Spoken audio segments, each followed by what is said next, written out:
हरे कृष्ण। आप सभी का आपके अपने चैनल स्पिरिचुअल जर्नी परिवार में आपका स्वागत है। भारत में ऐसे सैकड़ों वृक्ष हैं जो हजारों वर्षों से जिंदा हैं और कुछ ऐसे हैं जो चमत्कारिक हैं। कुछ ऐसे भी वृक्ष हैं जिन्हें किसी महत्वपूर्ण व्यक्ति ने हजारों वर्ष पहले लगाया था या उस व्यक्ति ने उस वृक्ष के नीचे बैठकर ध्यान या समाधि लगाई थी। परंतु 5 वृक्षों का पुराणों में उल्लेख मिलता है। पहला प्रयागराज में अक्षय वट, दूसरा उज्जैन में सिद्ध वट, तीसरा मथुरा में बंशी वट, चौथा गया में गया वट और पांचवा नासिक पंचवटी में पंचवट। आज हम जानेंगे प्रयागराज स्थित अक्षय वट वृक्ष के विषय में। प्रयाग में अक्षय वट की महिमा बहुत ही प्राचीन होने के साथ साथ सर्वविदित है। यह यमुना के किनारे किले की 4 दीवारी के अंदर स्थित है। अग्नि पुराण में कहा गया है कि वट वृक्ष के निकट मरने वाला सीधे विष्णु लोक को जाता है। अक्षय वट से किले की 4 दीवारी 15 फीट दूरी पर है। इसकी शाखाएं 4 दीवारी से भूमि पर बाहर भी यमुना नदी में लटकती हैं। सन 1992 में अक्षय वट के चारों ओर संगमरमर लगा दिया गया था और 1999 में अक्षय वट के पास ही एक छोटा सा मंदिर बनाया गया जिसमें राम, लक्ष्मण, सीता की प्रतिमाएं स्थापित की गई। अक्षय वट के मूल भाग पर चारों तरफ वस्त्र लपेटने पर लगभग 22 मीटर कपड़ा लगता है। इस अक्षय वट के पत्तों का अग्रभाग अन्य बरगद के पत्तों की तुलना में नुकीला ना होकर गोलापन लिए हुए होता है। पत्ते औसत रूप में छोटे होते हैं। औरंगजेब ने इस वट वृक्ष को जलाने का प्रयास किया था किंतु वह सफल नहीं हुआ। अक्षय वट तीर्थराज प्रयाग का सबसे महत्वपूर्ण धार्मिक स्थल है। पुराण कथाओं के अनुसार यह सृष्टि और प्रलय का साक्ष्य है। नाम से ही जाहिर है कि इसका कभी नाश नहीं होता। संपूर्ण संसार के प्रलय हो जाने पर या भस्म हो जाने पर यह वट वृक्ष नष्ट नहीं होता।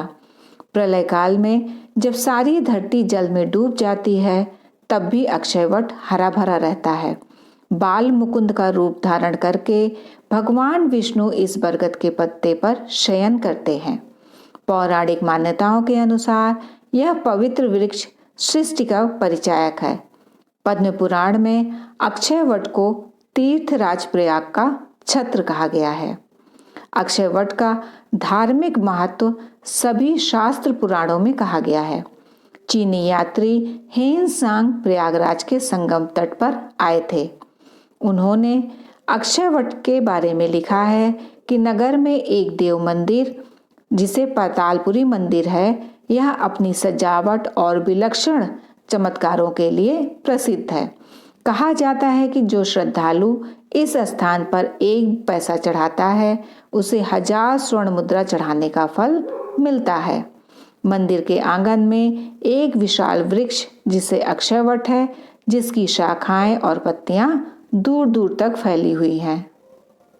आज का अक्षय वट पातालपुरी मंदिर में स्थित है। यहाँ एक विशाल तहखाने में अनेक देवताओं के साथ बरगद की शाखा रखी हुई है। इसे तीर्थयात्री अक्षय वट के रूप में पूजते हैं। अक्षय वट का पहला उल्लेख वाल्मीकि रामायण में मिलता है। भारद्वाज ऋषि ने भगवान राम से कहा था, नरश्रेष्ठ, तुम दोनों भाई गंगा और यमुना के संगम पर जाना। वहां से पार उतरने के लिए उपयोगी घाट में अच्छी तरह देखभाल कर यमुना के पार उतर जाना। आगे बढ़ने पर तुम्हें वहां बहुत बड़ा वट वृक्ष मिलेगा। उसके पत्ते हरे रंग के हैं और चारों ओर से दूसरे वृक्षों से घिरा हुआ है। उसका नाम श्याम वट है। उसकी छाया में बहुत से सिद्ध पुरुष निवास करते हैं। वहां पहुंचकर सीता को उस वृक्ष से आशीर्वाद की याचना करनी चाहिए। यात्री की इच्छा हो तो यहाँ कुछ देर तक रुके या वहां से आगे चला जाए। अक्षय वट को वृक्ष राज और ब्रह्मा, विष्णु और भगवान शिव का रूप कहा जाता है।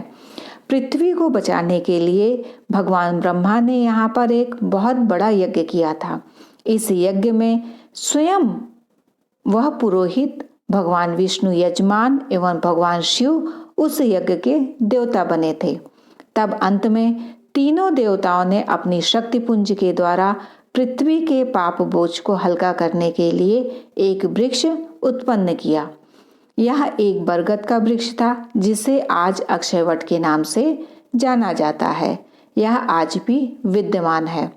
द्वादश माधव के अनुसार बाल मुकुंद माधव इसी अक्षयवट में विराजमान है। यह वही स्थान है जहां माता सीता ने गंगा की प्रार्थना की थी और जैन धर्म के पद्याचार्य की उपासना पूरी हुई थी। भगवान राम और महर्षि भारद्वाज ने इसी वट वृक्ष के नीचे रात गुजारी थी। जैनों का मानना है कि उनके तीर्थकर ऋषभ देव ने अक्षयवट के नीचे तपस्या की थी।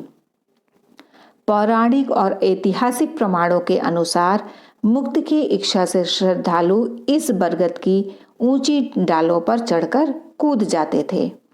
मुगल शासकों ने यहाँ प्रथा खत्म कर दी। उन्होंने अक्षयवट को भी आम तीर्थयात्रियों के लिए प्रतिबंधित कर दिया था। इस वृक्ष को कालांतर में नुकसान पहुंचाने का विवरण भी मिलता है। अकबर ने इस वृक्ष और इससे लगे मंदिर के आसपास एक किला बनाने की सोची थी और इसी के चलते उसने वृक्ष और मंदिरों को भी तोड़ा था, परंतु वृक्ष पूर्णतः नष्ट नहीं हुआ और उसकी जड़ों बच गईं। शाखाओं से फिर से वृक्ष फूट पड़े थे। हिंदुओं के इस वृक्ष से आस्था जुड़ी होने के कारण प्राचीन वृक्ष का तना पातालपुरी में स्थापित कर दिया गया। बाद में जब इस स्थान के लोगों के लिए खोला गया तो उसे पातालपुरी नाम दिया गया। जिस जगह पर अक्षयवट था वहां पर रानी महल बन गया। पातालपुरी मंदिर में स्थित एक वट वृक्ष के दर्शन करके लोग वापस लौट जाते थे, जबकि असली अक्षयवट आज भी किले के अंदर मौजूद है।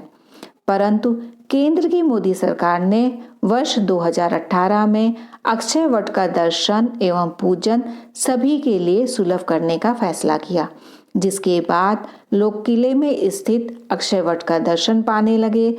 हालांकि अक्षयवट के दर्शन के लिए समय निर्धारित कर दिया गया है। यदि ये वीडियो आपके लिए उपयोगी हो तो वीडियो को लाइक करके चैनल को सब्सक्राइब कर लें।